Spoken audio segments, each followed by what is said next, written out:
There are 600 pages of earmarks in this bill, over 6,000 earmarks, pork barrel spending for which the Constitution does not approve. Hello and welcome to the DOGE and MAHA news channel. My name is Chris. In this video, we're going to focus on the Department of Government Efficiency. Specifically, we're going to react to this video with Senator Rand Paul.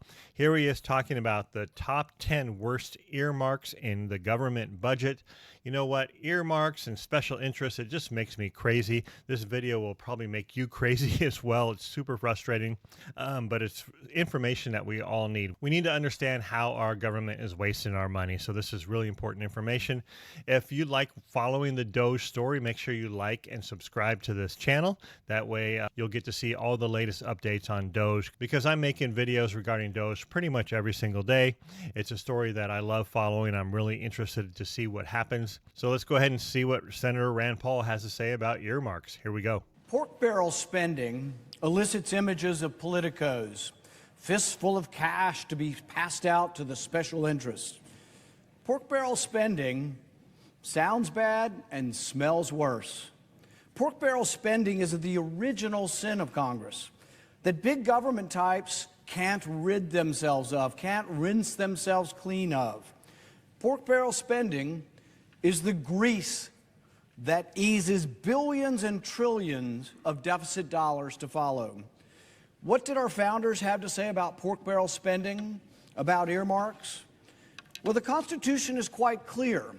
Taxation and spending are only allowed if they are for the general welfare. Justice Story, in our history, ruled that the General Welfare Clause was not a general grant of unlimited powers, but rather a limiting clause that meant that government taxation and spending must be for the general welfare of the people, not for parochial interest. It's not for a sex club in Philadelphia. It has to be for the general welfare of all people in the United States. It's not for a parade in Detroit. It's for the general welfare of people. The earmarks are pork barrel spending, and they are not included in the Constitution. Wow, I never actually realized that. So, I mean, of course it makes sense. You know, our taxes come from the general population. They should be spent for the benefit of the general population, not spent specifically for, in his example, a sex club in Philadelphia or a parade. If the government looked at the spending that way, that it needed to benefit the general population, then I think that's one way to get rid of a lot of waste. But that's a completely different mindset than our government currently has. Justice Story referred to Jefferson in reaching this conclusion. Jefferson wrote that the laying of taxes is the power and the general welfare is the purpose. So you can tax people generally, but you have to spend the money generally. It has to be what's good for everyone in America. It can't be good for Bubba Gump's Shrimp Museum in Louisiana. It can't be good for sugarcane in Louisiana. It's supposed to be for the general welfare of the entire United States. That's what Jefferson said. That makes sense. He said that to lay taxes ad libitum for any purpose they please, it shouldn't be so, but only to pay for the debts or provide the general welfare of the Union. Jefferson continued, in like manner, Congress is not to do anything they please to provide for the general welfare, but only to lay taxes for what truly is for the general welfare of everyone in the country. Congress is not to do what they please, but only to lay taxes for the general welfare of the American people. Wow, I love that. I wish Congress would actually do that. Madison argued that spending must be tied to the specifically enumerated powers in Article 1, Section 8 of the Constitution. Why would the founders have written the Constitution and said, we have specific powers that we're allowed to spend money on? Why would they write those specific powers and then say, oh, well, whatever, just spend money on whatever you want to spend it on? They wrote these specific powers because that's what they intended us to follow. The 9th and 10th Amendment said if the powers weren't granted to Congress, they were left to the states.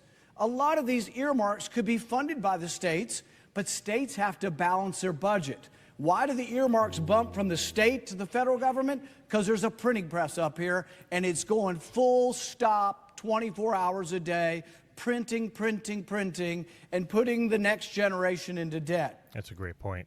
If you read Article 1, Section 8, that enumerates States don't actually have to balance their budget because they know they can always just count on big daddy federal government.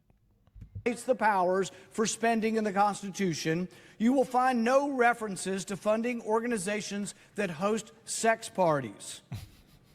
The senators from Pennsylvania stuck an earmark in here for an organization that has public sex parties with whomever, whenever, groups, no numbers, in a public forum. Disgusting. That's what your money's going for. The senators from Pennsylvania put an earmark in here for public sex parties. Really? Does anybody think that that's in the general welfare? Does anybody not see our founding fathers rolling over in their graves that Democrat senators from Pennsylvania wanted to fund sex parties in Philadelphia? Our politicians are just a bunch of perverts. I mean, both Republican and Democrat. The government is just full of people that are completely perverted and disgusting. There's nothing in the Constitution that allows that. They also want to fund environmental justice centers, whatever that means, hell-bent on banning gas stoves. Really? The bill has 6,000 earmarks, over $12 billion in spending. So this is the cusp of it, but the overall spending is hundreds of billions of dollars, and the spending at this rate will lead to $1.5 trillion borrowed. What happens to the borrowing? The Federal Reserve buys it and your prices go up at the store. Why does a steak cost $20 in the grocery store now? Because they've diluted the value of your currency by all these earmarks, all this giving, and all this unconstitutional spending. Decades ago, 6,000 earmarks. Did you hear that? Just this one bill has 6,000 earmarks. I'm really hopeful that with Trump, they can push through a bill that says only one item or one topic per bill is allowed to be voted on. I'm sick and tired of earmarks. I'm sick and tired of special interests. I'm sick and tired of both parties just going back and forth and saying, hey, they didn't vote for this or they didn't vote for that. Well, they didn't vote for it because there was some weird special interest earmarks in the bill. Or the bill is so thick that they're just like, hey, don't even read it, just vote yes. I mean, it just makes me frustrated. Why can't they just vote for one bill, yes or no? That way we know how everyone stands on every single opinion. Currently, we have no idea how people stand on a specific issue because every single bill has 30, 50, 6,000 issues within it. So we have no idea how our representatives actually vote for specific issues. Ago, William Proxmire rose in this esteemed body to tell the American people about government waste. He was a conservative Democrat back when that existed. He awarded the Golden Fleece Award to the worst examples of government spending. Every month for 13 years he did this. Among the things he pointed out, a $27,000 study to investigate why prison inmates try to escape. Really? We couldn't figure that one out on our own? Send me that money. I'll write you a report. $6,000 guide on how to use Worcestershire sauce. But here's my favorite. And Proxmire himself said this was one of his favorites. $100,000 research grant to study whether sunfish that drink tequila are more aggressive than sunfish that drink gin. I think this tequila. is where your money goes. This is why we're bankrupt. It never gets better. The organizations that fund this, like the National Science Foundation, they doubled their budget last year. You think we're going to have more or less of this crazy spending on drunk fish if you give them more money? So they doubled the amount of money to the people who are studying whether sunfish getting drunk on tequila are more aggressive than sunfish getting drunk on gin. That's the thing, is that the Congress keeps basically increasing every single agency's budget every single year. He's talking about doubling it, and these are the agencies that spend their money on these idiotic studies. I mean, it's ridiculous. Apparently, I need to get connected with some of these agencies and start creating these studies for them. Man, I can just have ChatGPT put together some kind of report and take that 100 grand for those drunk fish. It's ridiculous. There was always a certain amount of punch to Proxmire's proclamations. We could laugh at the lunacy of government, but that was in 1988, when our overall debt was only $2 trillion. Now, it's 34 going on $35 trillion as we speak. 36 now. Perhaps government waste is not so funny anymore. There are 600 pages of earmarks in this bill, over 6,000 earmarks, pork barrel spending for which the Constitution does not approve. It adds up to $12 billion. It'd be difficult to choose which single earmark is the worst, but here's some of the top 10. Ooh, I can't wait. $4 million for a waterfront walkway in New Jersey.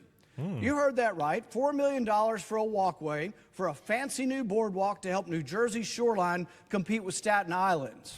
We're $34 trillion in debt, and they're going to take money that's supposed to be for the general welfare to help one specific town. This is a town with a median income of $100,000. You think maybe they could pay for their own boardwalk? Yes. $3.5 trillion for Detroit's Thanksgiving Parade float makers' new headquarters. Oh. So the people who make the floats for the parade in Detroit are going to get a new headquarters. Does anybody think that's for the general welfare? This actually is giving money to a private company. Yes. Where in the Constitution does it say we can take money from everyone and give it to a private company? Preach. That's unconstitutional. Preach. I love it. The Metropolitan Museum of Art is giving $1.75 million. You say, well, I love art, and we need to fund art. This is a regional art museum, and it's a museum that has a $5 billion endowment. Some of the richest people in our country give to this museum, and that's great. Their names are on the wings of the museum. That's great. We have always had support by rich people in our country for museums. That's great. But we don't need to be taxing the everyday working man in our country to send another $1 million to a museum in New York that has a $5 billion endowment. Wow. Preach. They also have $1 million for the Environmental Justice Center in New York. Now, there used to be justice that we thought should be colorblind.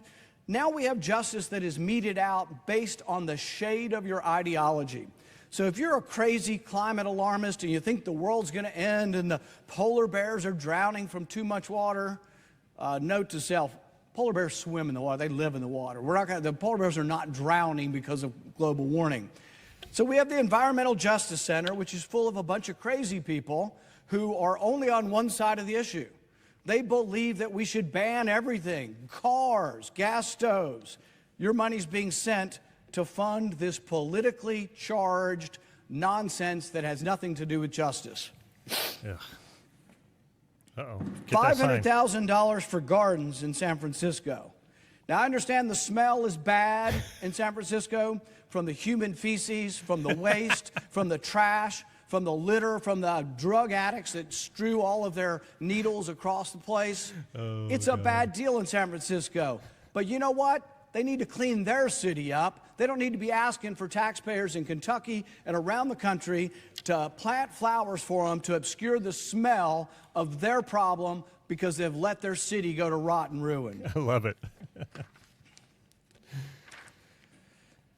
$1 million to a nonprofit in Minnesota to build a coffee shop for refugees. Think about this. You've just come to this country. Many of these are good people. They're some of the best Americans. They just got here, but we want to teach them about America. So instead of teaching them frugality of someone who's new that doesn't have much money, that you go to the grocery store and for 26 cents a cup, you can make your own coffee. Instead, we say, why don't we give $1 million to a refugee center so they can have a coffee shop and serve up $7 lattes to teach the immigrants that this is what's great about America. No, it's great about America to get $7 lattes when you're paying for it, not when the government's paying for it. This makes me crazy. Who is getting that money? This is just basically fraud. This is money laundering. Someone's friend in the government, some congressperson's friend, is getting that $1 million to put up a coffee shop. It's disgusting. $500,000 for a cybercrime vehicle for the Honolulu police. Who the heck knows if that's a competitive price? But for $500,000, you can apparently get 2 Ferraris, 10 Teslas, and 20 Toyotas. The question I have about cybercrime is, are they using warrants? Are they eavesdropping on all of us? Or are they actually doing warrantless searches of innocent Americans? But this is not something the federal government should be funding. Why does cybercrime unit need a vehicle? Don't they just sit behind their computers? $1.2 million earmark for bike pass in Rhode Island. Look, I'm a bike rider. I like bike pass as much as the next person. They should be funded locally. Yes. That's not the general welfare. A bike path in Rhode Island is the business of Rhode Island. Yes. Why should Rhode Island pay for it? Because Rhode Island balances their budget. Like every other state, they only can spend what comes in because they have no printing press. Why do they ask the federal government to fund their bike pass? Because we have a printing press. But that not only is not for the general welfare, it hurts the general welfare by causing inflation. Deficit spending causes inflation, and that's what you get with this bike path. Rhode Island has 28,000 millionaires. Why don't they tax their millionaires? I don't care what they do to their millionaires for their bike pass. Let them take care of it. But don't tax the rest of the people of the country to pay for a bike path in one state. Exactly. The final earmark we have today is $209,000 for an air conditioner in the Charlestown Opera House in West Virginia. Now, you might ask yourself how that is of general interest or of the general welfare, and you would be right, it's not. It's very parochial. But you would also ask why they spent $100,000 last year fixing the air conditioner is going to cost another $200,000 this year. Maybe competitive bidding's not so good when you actually get free money from the government. Ooh. Oh, sting. Ouch. These are the 10 of over 6,000 wasteful earmarks included in this minibus. I don't know which single one of them which would receive Senator Proxmire's Golden Fleece Award, but these are my terrible 10, and there are more. And this is only funding half of government. In a couple more weeks, they're coming back, and if there were 6,000 earmarks this week, I'm guessing they'll have 6,000 next week. It gets worse. It's leading to generalized inflation.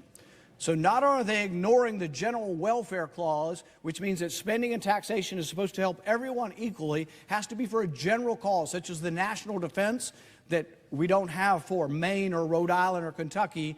The national defense is for everyone. It is a general cause. But when we spend it on parochial causes, when we run up this enormous deficit, it hurts us all generally. Inflation is a general punishment. So I would say this bill is not for the general welfare of the country. It is for the general punishment of the country because it continues a $1.5 trillion deficit that leads to inflation that causes all of us to not be able to afford food, clothing, gasoline. That's what this is. This bill is an insult to the American people. The earmarks are all the wasteful spending that you could ever hope to see, and it should be defeated. Wow, Rand Paul is just laying it out there. Preach, brother. I love it. I like the quotes that he brought from the founding fathers. I think one was from Jefferson regarding taxes should benefit the general population, right? The taxes from the federal government should not benefit a specific city, a specific organization, or a specific state.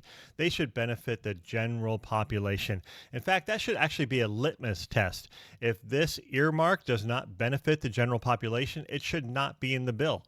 Maybe Congress should pass a bill that says there needs to be a litmus test for items that are proposed in bills. They need to impact or they need to benefit the general population, not just some specific town, organization, or state. What this basically is, this is money laundering to someone's friend, and it's disgusting. It needs to stop. So come on, Rand Paul, keep on bringing us this information.